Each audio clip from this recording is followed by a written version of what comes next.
Olá, vamos ao nosso vídeo de número 89 da série de estudos do livro de texto do Sem um Curso em Milagres. E hoje nós vamos estudar a seção 4, a herança do Filho de Deus, do capítulo 11, Deus ou o Ego. Então vamos à leitura com alguns comentários de nossa parte. Nunca te esqueças de que a filiação é a tua salvação, pois a filiação é o teu ser. Enquanto criação de Deus, ela é tua e, pertencendo a ti, ela é sua. O teu ser não necessita de salvação, mas a tua mente precisa aprender o que é a salvação. Tu não és salvo de coisa alguma, mas és salvo para a glória. A glória é tua herança que te foi dada pelo teu Criador para que possas estendê-la. No entanto, se odeias parte do teu ser, toda a tua compreensão está perdida, porque estás olhando sem amor para o que Deus criou, como criou a ti mesmo. E uma vez que o que Deus criou é parte dele, estás negando a ele e seu lugar em seu próprio altar. Então vamos a alguns comentários a respeito desse primeiro parágrafo. Ele diz aqui que a filiação é o teu ser. Ou seja, todos nós, mesmo nessa diversidade aparente, temos o mesmo ser. Isso nós já mencionamos em outros vídeos, que é nomeado o Filho de Deus, que foi criado para a glória. Essa é sua herança.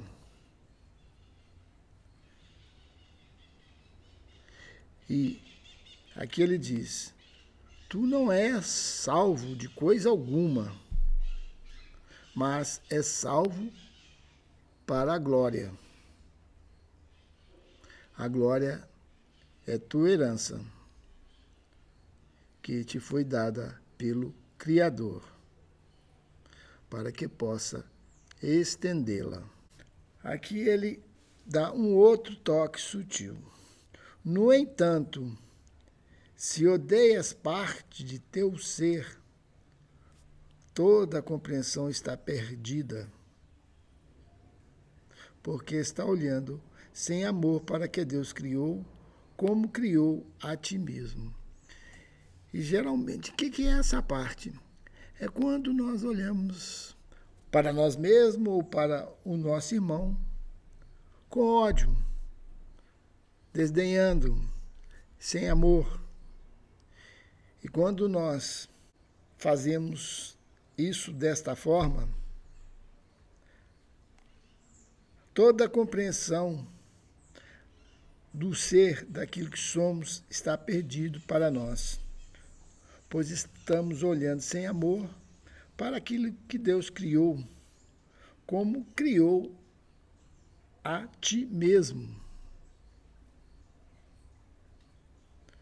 E tudo aquilo que Deus criou é parte dele. E nesse ódio, nós estamos negando essa parte. E assim, nos deserdamos, perdemos o nosso caminho nessa negação daquilo que nós deixamos de amar. Poderias tentar fazer de Deus alguém sem lar e, ao mesmo tempo, saber que estás em teu lar? É possível o Filho de Deus negar o Pai sem acreditar que o Pai o tenha negado? As leis de Deus se mantêm apenas para a tua proteção, e elas nunca se mantêm em vão. O que experimentas quando negas ao teu Pai é ainda para a tua proteção, pois o poder da tua vontade, ou seja, da nossa vontade, não pode ser diminuído sem a intervenção de Deus contra ele. E qualquer limitação do teu poder não é a vontade de Deus. Portanto, olhe apenas para o poder que Deus te deu para salvar-te, lembrando-te de que ele é teu porque é seu, e junta-te aos teus irmãos na sua paz. Ou seja, nós não podemos negar o poder de Deus em nós, não podemos limitá-lo, pois a vontade de Deus é que ele seja ilimitado em nós.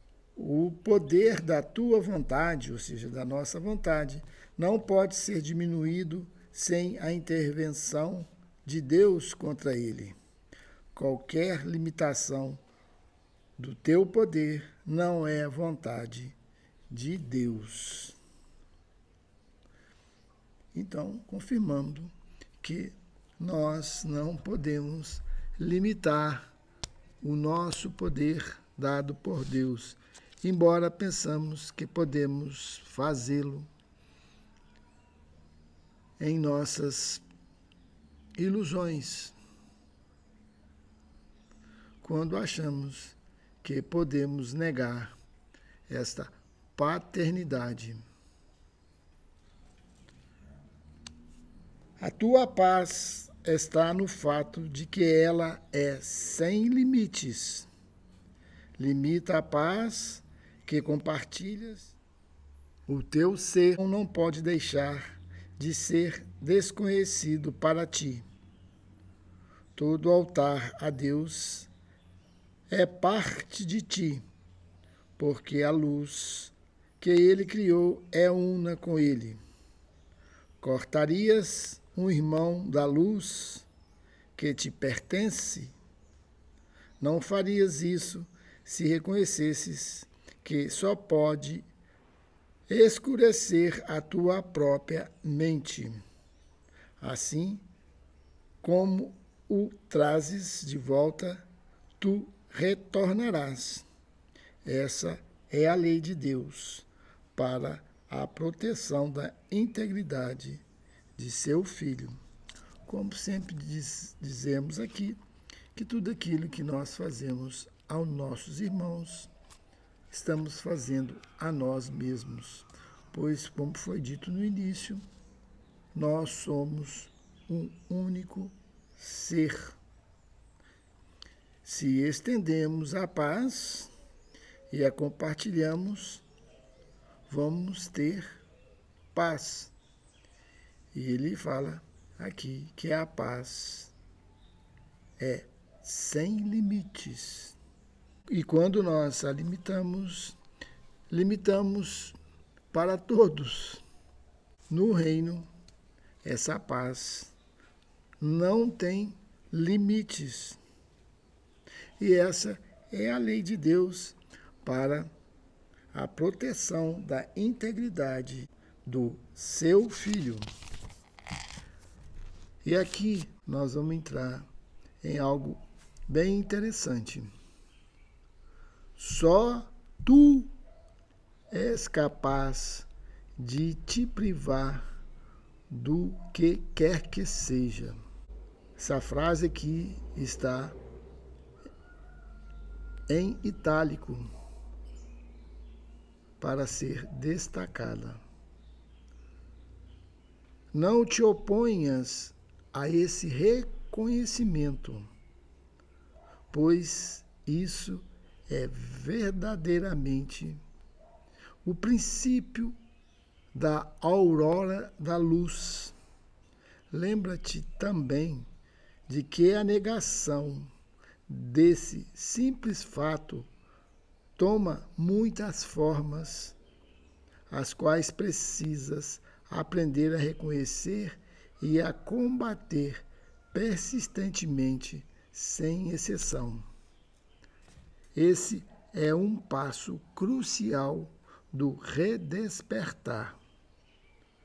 As fases iniciais dessa reversão são muitas vezes bastante dolorosas, pois, à medida que a acusação é retirada do que está fora, há uma forte tendência a ancorá-la no que está dentro. É difícil, à primeira vista, reconhecer que isso é exatamente a mesma coisa, pois não há nenhuma distinção entre o que está dentro e o que está fora. Vamos comentar algumas coisas a respeito desse parágrafo. Voltamos a essa frase aqui. Só tu és capaz de te privar do que quer que seja. O que ele quis dizer aqui? Aqui é como se a projeção cessasse. Nós, em nosso livro, que nós escrevemos, Realidade Intocável, nós costumamos dizer assim, não existe ninguém lá fora. O que quer dizer isso? Ninguém é responsável pela minha felicidade ou pela minha infelicidade. Nem Deus, pois Ele não está nem fora nem dentro, pois nós não estamos separados dele. Então, isso quer dizer o seguinte, nós assumimos a total responsabilidade daquilo que criamos. Não existe ninguém responsável pelo nosso sucesso ou nosso fracasso, pela nossa felicidade ou infelicidade. Nem Deus. E isso, como que ele diz aqui? As fases iniciais dessa reversão são muitas vezes bastante dolorosas, pois nós não temos como mais projetar a nossa responsabilidade para fora, os nossos fracassos ou mesmo o nosso sucesso. O que quer dizer isso? Não há ninguém que é responsável quanto àquilo que nós estamos criando. Nós somos os únicos responsáveis. Por isso que ele fala, só tu és capaz de te privar do que quer que seja. Não há ninguém lá fora. E aqui ele vai explicar isso mais um pouco dessa questão. Nada que faça distinção entre o que está dentro e o que está fora. Ou seja, você não se pode se autoacusar e nem acusar a outros. Vamos ver isso agora neste próximo parágrafo. Se os teus irmãos são parte de ti e tu os acusas da tua privação, estás acusando a ti mesmo. e não podes acusar-te sem acusá-los. É por isso que a acusação tem que ser desfeita e não vista em outro lugar. Se a colocas em ti mesmo, que pode ser o dentro, não poderás conhecer a ti mesmo, pois só o ego acusa de qualquer forma que seja. A autoacusação, portanto, é identificação com o ego, e isso é tanto uma defesa do ego quanto acusar os outros. Por quê? Porque não há separação. Se você se autoacusa, é você também acusando o seu irmão. Tu não podes entrar na presença de Deus se atacas o seu filho. Se nós, através da acusação, que não deixa de ser um ataque, nós não poderemos entrar na presença de Deus.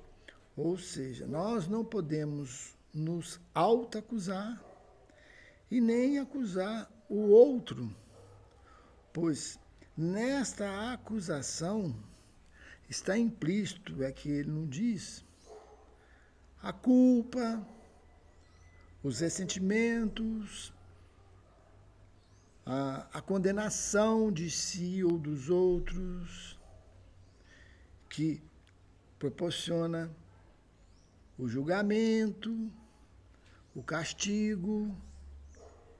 E aí, dentro desta forma de ver as coisas, de estar polarizado nisso, como você pode estar na presença de Deus?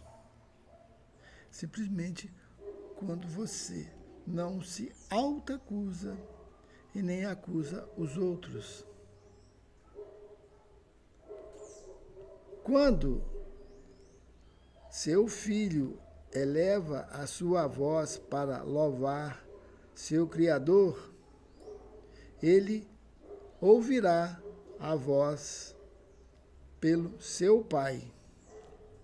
No entanto, o Criador não pode ser louvado sem seu Filho, pois a glória de ambos é compartilhada e eles são glorificados juntos.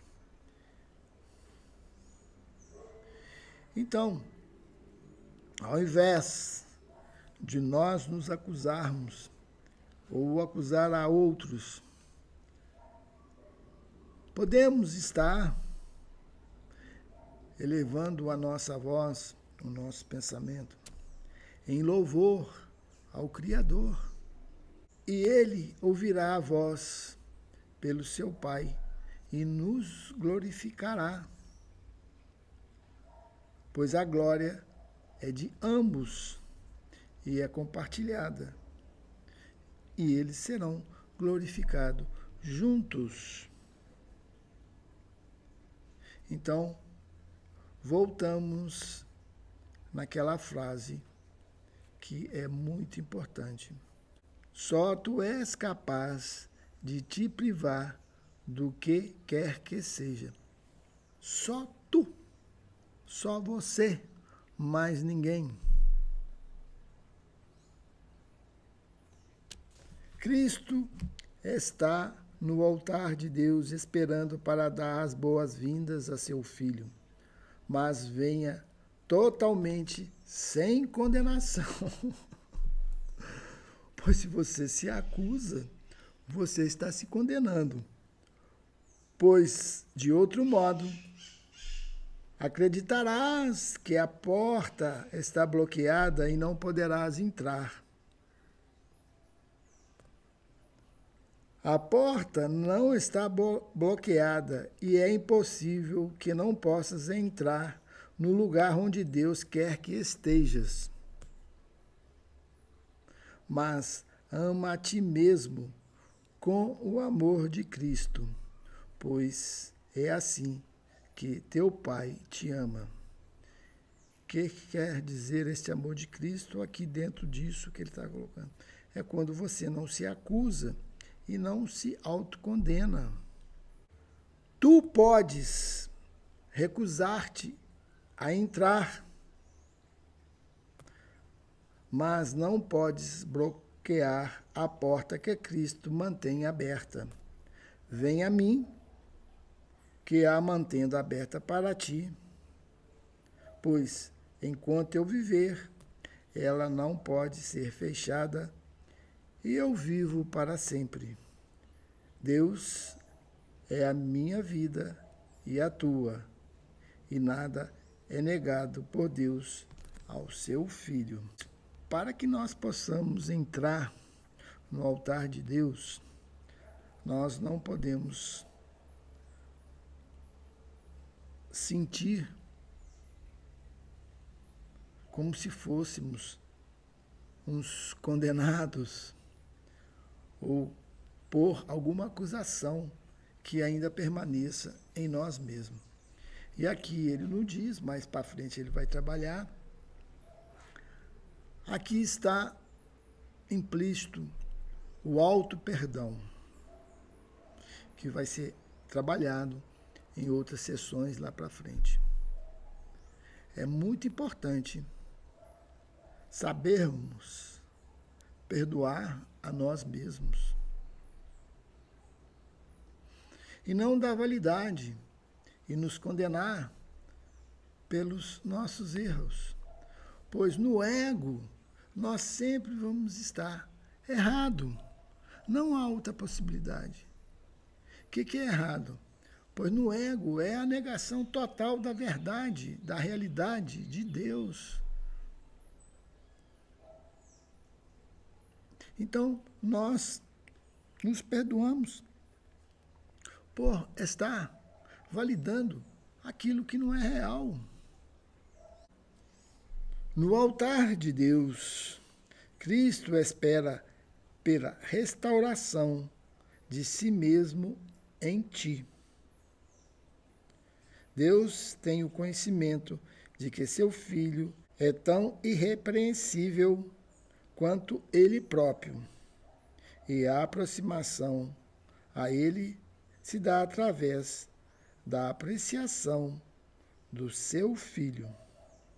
Cristo espera que tu o aceites como tu mesmo e que aceites a sua integridade como a tua.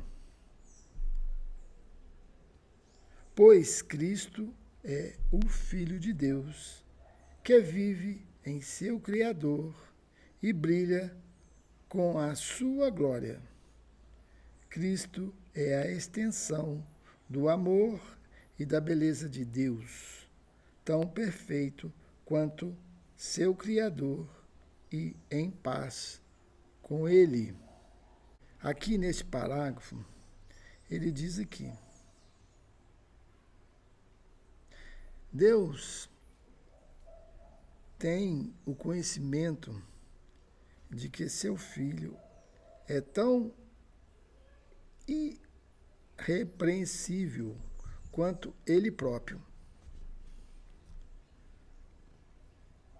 O que quer dizer isso? Deus nos conhece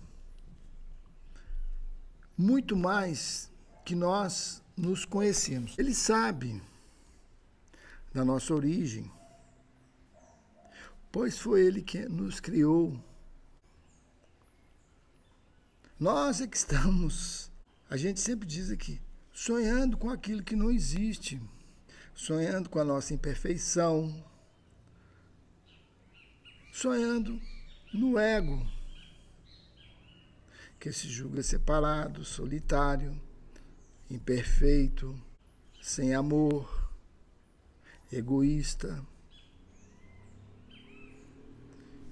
E isso para Deus não existe. Se para Deus isso não existe, por que existe para nós? Porque isso é uma criação ilusória nossa, da nossa própria mente. E nós acreditamos nas nossas próprias criações, pois Ele que nos deu esse poder. E quando nós criamos, aquilo torna-se realidade para nós. Essa é a nossa dificuldade de reconhecer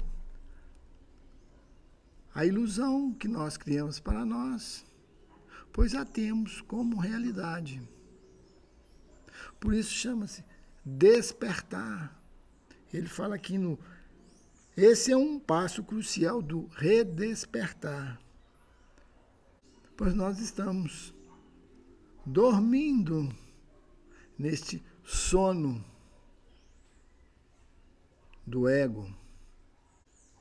Bendito é o Filho de Deus, cuja radiância é a do seu Pai e cuja glória é tua vontade compartilhar, assim como seu Pai a compartilha com ele.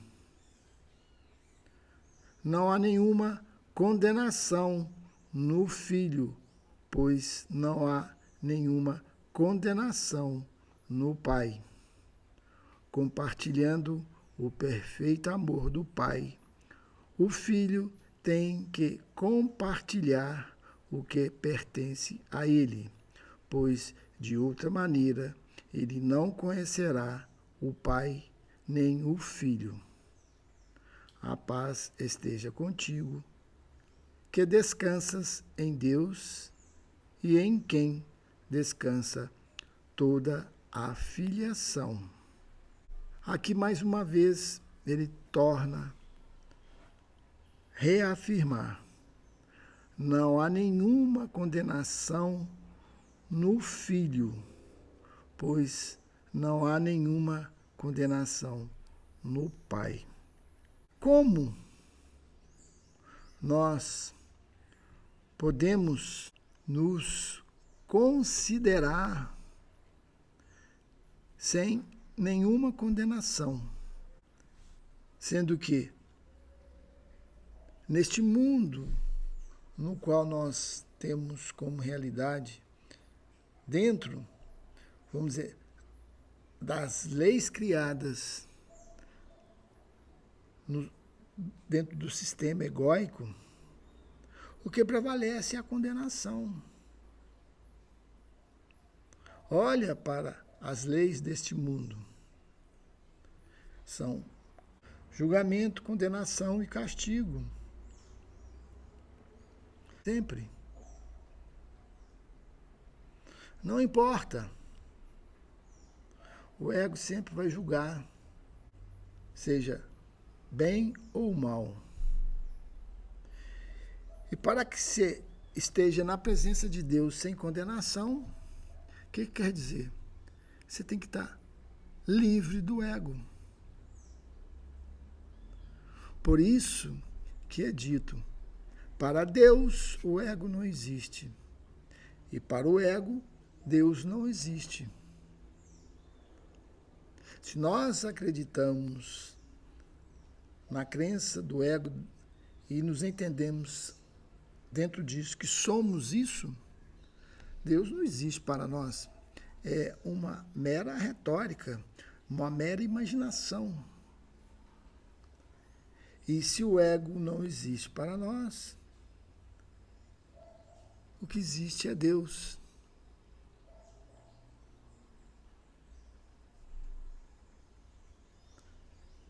Mas, em verdade, o ego nunca existiu para Deus realmente, pois ele é uma ficção que também não existe para o Filho de Deus em seu sono, em seus sonhos.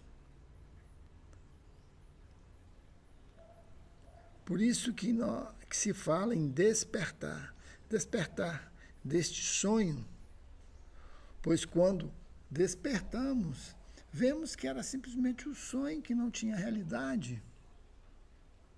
Isso é compreensível para qualquer pessoa, pois toda vez que estamos sonhando e acordamos, vemos que não é aquilo nunca foi real, era um sonho. A mesma coisa quando despertamos para a realidade daquilo que somos, a realidade espiritual. Vemos que tudo aquilo que vivemos aqui foi um sonho. E isso é realmente um pouco difícil de querer ser visto ou querer despertar deste sono. Nós queremos continuar aqui, mesmo que seja com dor, com sofrimento. E achamos que isso é a nossa realidade. E aqui ele termina. Compartilhando o perfeito amor do Pai, o Filho tem que compartilhar o que pertence a ele, pois de outra maneira ele não conhecerás o Pai nem o Filho. Ou seja, ele não conhecerá o Pai e nem conhecerá a si. O que ele é amor, que é totalmente negado no sonho do ego. E o Pai é amor. Por não aceitar o amor ou não reconhecer o amor que somos, não podemos nos conhecer e nem conhecer ao Pai. E aqui ele termina. A paz esteja contigo, que descansa em Deus e em quem descansa toda a filiação. E é onde nós nos encontramos. A todos que nos escutaram até esse presente instante, minha gratidão. Até o próximo vídeo, que estaremos entrando na seção 5, a dinâmica do ego. Até lá.